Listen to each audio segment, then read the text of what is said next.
Hello, ladies and gentlemen of the drop shot and Ned fishing type of fishing here in Arizona. If you do Ned fish here in Arizona, you know that on some of these lakes it can be amazingly effective. In fact, oftentimes it can be more effective than drop shot. I have 4 videos on drop shot. I despise the technique, and it is because everybody on the planet uses it. It's not because the technique is not effective. It is incredibly effective. I just despise it because everybody uses it. Now, full disclosure, I still use it because it's very effective. It is. But I specialize when it comes to bass with Ned-headed baits in other categories besides strictly Ned. But my go-to has always been the TRD finesse Ned. I have delved into the heavier, longer of those Neds, the 4-inch. But I'm really not a big fan of the bigger Neds. I mean, they work, I get it, but I like giving the bass a pint-sized, bite-sized option for the most part when it comes to Ned. I also categorize tubes into the Ned category because I use Ned heads for tubes. I do not use the lead heads you put inside the tubes. I like the way that they glide better with the head forward of the bait, and I also use them light enough that they still glide down very slowly, which in smaller ponds around the valley is amazingly lethal, by the way. Now, when it comes to non-TRD baits, okay, non-Z-Man TRD baits, I use BKK heads. They are a Japanese head. They are amazing, to put it mildly. Now, when I'm throwing TRDs and smaller Neds, I always use TRD heads. I know there's local makers that make Ned heads. I have gotten Ned heads made by Matthew Pickelsimmer of AZ Leadworks in the past. I just don't like the dome head Ned heads. I know they make the bait move a certain way. I like the standard TRD finesse heads. I don't use the pros. I don't go above a 1/20th of an ounce usually.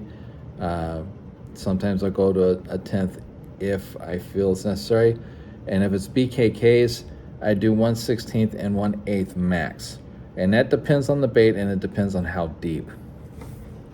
The only Neds I have right now are in this pack. You see, that's my hand size. My hand's about 9 inches long. That's the pack that I have my Neds in right now. It's not very big. It's actually fairly compacted down. I keep shad paste. It's petroleum based with anise oil, shad, particulated shad itself, and salt. Very effective for putting the baits on the heads and keeping them on. Super glue. I actually take this with me depending on whether I'm doing Ned or my crappie baits. I'll take this as well for the crappie stuff. And I am just going to go through the pack that I currently have. Now I have some baits that are in storage because I'm not currently using them. When it gets colder out, I will be switching to some of the more finessey craws on Ned heads. But I still will use my TRD styles. I have some leftover Nick Wilson in the molten craw, which is a really kick-ass color.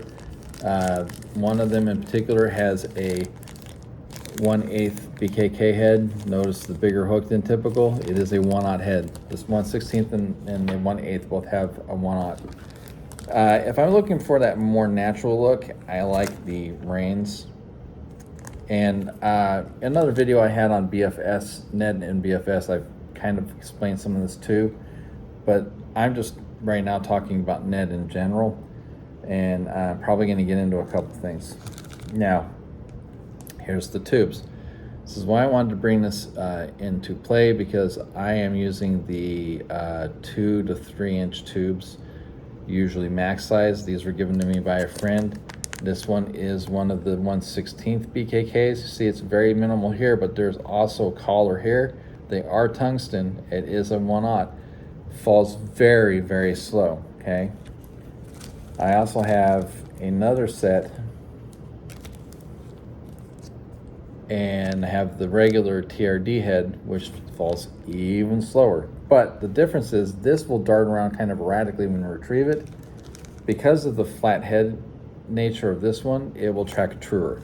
So depending on what type of retrieve I'm looking to affect is going to decide how and which one I put on.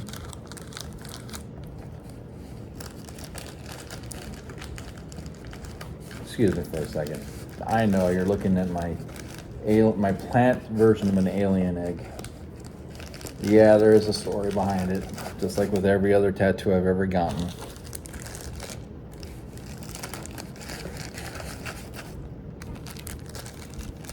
And I'll segue into that for a second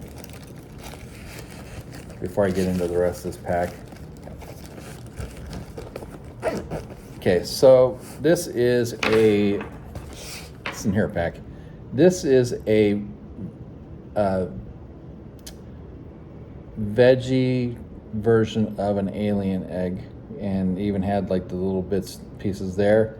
And further down there are a flower, and I have a lotus blossom in a couple spots that represent my kids. I wanted an alien egg, but I didn't want the typical, because people that get alien stuff, they get the hyper realistic. I wanted to be a little bit more fluid about it, because I have the Japanese watercolor type flowers and a dragon on this arm. So I wanted to kind of match with match. So on the back is the alien egg, and on the front is a lotus plant, and then it goes into some biomechanical. I don't have it finished yet. For some reason, the guy that used to do my skin work, he's disappeared. I don't know if he's back in prison. I don't know what's going on, but neither here nor there. So short synopsis, that's why I have an alien egg in the vegetable variety on my arm. Anyway, I get asked about it on the water all the fucking time, by the way. Hey, you got vegetables on your arm. Yes, I do. Hey, you got flowers on your arm. That's feminine. Yes, I know it is. Is that faded out? No, it's Japanese watercolor style. It's done that way for a reason. You'd be amazed at the fucking questions I get on my tattoos. It's so stupid. Okay, so I'm not pulling the other packs of the fat packs out, but on my heavier Neds, I use only two kinds. I use the fat packs with the 1/16 mostly on the BKK head, and I use the Jackal Yami fish. I happen to like the chartreuse green pumpkin the most and out of the Yami fishes, and I happen to like the South African special the most for the fat packs. The reason I use the BKK specifically for the fat packs is because of that right there. It mates up flawlessly. So they track very true in the water, but they stand bolt upright in the water. They're not going to do it on this rotating platform, of course. They will on the table. But yeah, they sit on the bottom. The buoyancy of the bait when it's in the water keeps it straight up. They get like that little tiny bit of wiggle. And unlike the TRDs, it's just that little tiny bit of wiggle, but they kind of shift backwards when you pull forward. They kind of lay out almost horizontal and pop back up. Slightly different motion than the TRD elicits thunderous strikes. So another one that I have that I started getting from Sixth Sense, and this isn't a standard dark green pumpkin, which is the Shindig 3.2. And it's just finessey enough that I can't use the BKK, so I use the standard TRD heads. But notice how it's very linear and very molded almost looking with that head in it. It looks like it's meant for that bait. It's one of the reasons that I picked these Shindig 3.2s. And they got the double limb and they got the little knobs on the end. And those allow these to kind of flutter when you move in the water. Almost like a paddle tail, not quite, but they do move independently because of that. It looks very natural in the water. Also in the canals, gets massive strikes. massive strikes. So put these away for a second.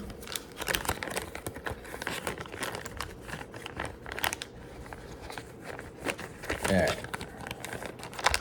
Now, I'm running out of these, but I am a minimalist packer when it comes to baits. I pack just what I need. When I start running out of them, I will get another pack. I don't want to break my bank account every time I go to the fucking store, so I don't do it. I utilize my baits. I will reuse them as long as I can, hence the reason for the super glue. It extends the lifetime of the bait. One golden standard color I don't have right now, because when I've gone to Copper State the last 3 times, they've been out of the color. They say they're going to get more of them. Is the Junebug TRD. Junebug, for some reason, that color and black and blue are my prime colors. You know, I'm in Exhibit A. I've got the black and blues right here. I've got 2 of them in there rigged up, ready to go. If in case I lose one, I'm right to the next. I also have the Molten Craw for the TRDs.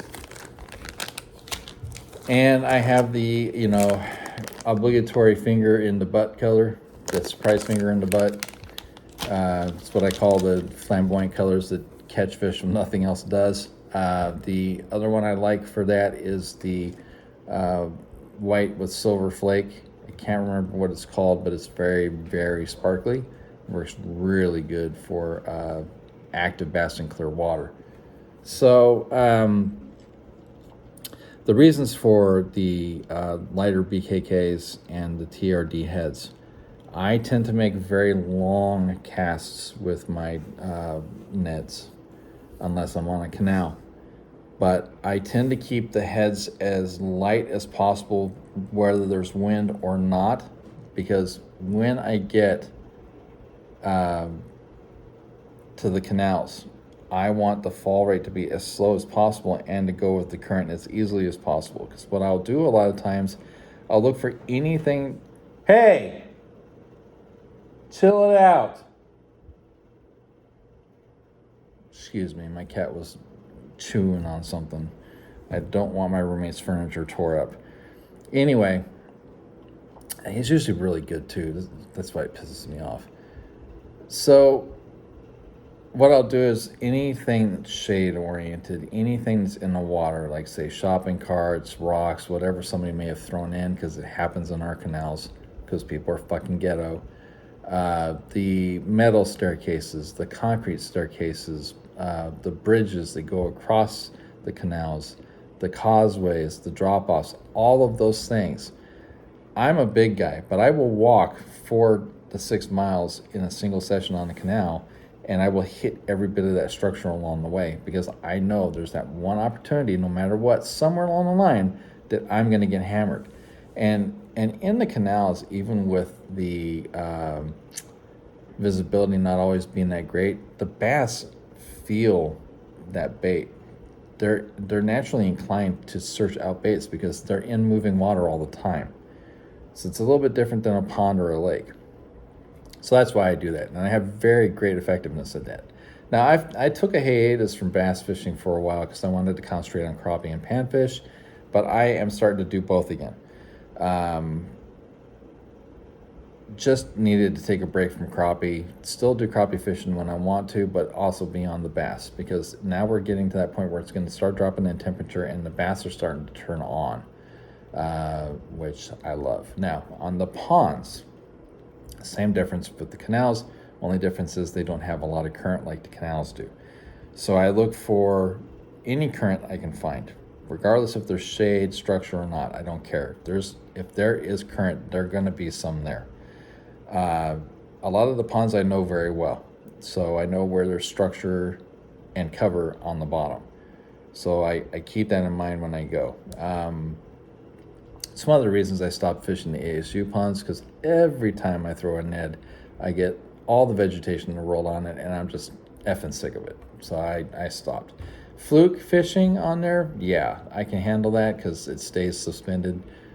Otherwise, bottom baits, forget it. I won't do it anymore. But I look for those types of cover and structure. I look for the shade. I look for the pillars. I look for anything that's irregular in a pond because no matter how many fish are in a body of water, usually there's only 10 to 15% of the water that's really productive. And in a pond, that's an essentially exponentially important thing to consider, or you're just going to have a bad fucking day on the water, okay? When it comes to the big lakes, I look for, again, structure, cover. I will throw a Ned right into a brush pile. I don't give a fuck. If I get a fish on it, I'm pulling it out.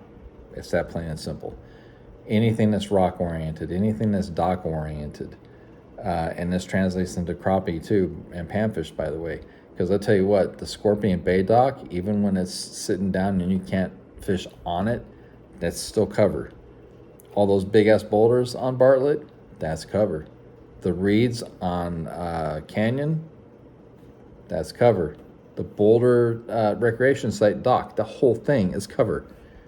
I think you can see where I'm going with this. But just like with crappie, my approach with the Neds is as slow as possible on the drop and not a lot of movement on the bottom. I really never impart a lot of motion. In fact, the least amount of motion I impart usually gets me the biggest hits, because what it's doing is it's sitting in place and it's doing that little wiggle, and then I'm dragging a little bit, kicking it. Very subtle, very lethal. I don't really pay much attention to the barometer anymore, moon phase, when it comes to any of the types of fishing I do, because, well, guess what? They got to eat at some fucking point. It's just that simple. So I just want to get a little bit more, even more in perspective on the Neds. I do have more I've got to get. I have a separate Peckham drop shot that I have to get more influence on, because I've run out of some of the baits and I need to restock and get different colors as well. I used to use 5150s because he's a local guy, but the garlic thing just kind of overpowers me after a while. And honestly, I would rather shad flavor my baits, which is why I have the paste anyway. It just, their bait fish is shad for the most part. You know, I mean, they'll eat crawdads, but they're not, crawdads aren't massively in supply in our lakes and ponds anymore. They've kind of dwindled down, but the shad are all the F over the place. I mean, they breed like fucking crazy. So I will take the most crawdad looking bait and still wipe it down with shad, because they smell that and it takes my odor off the bait.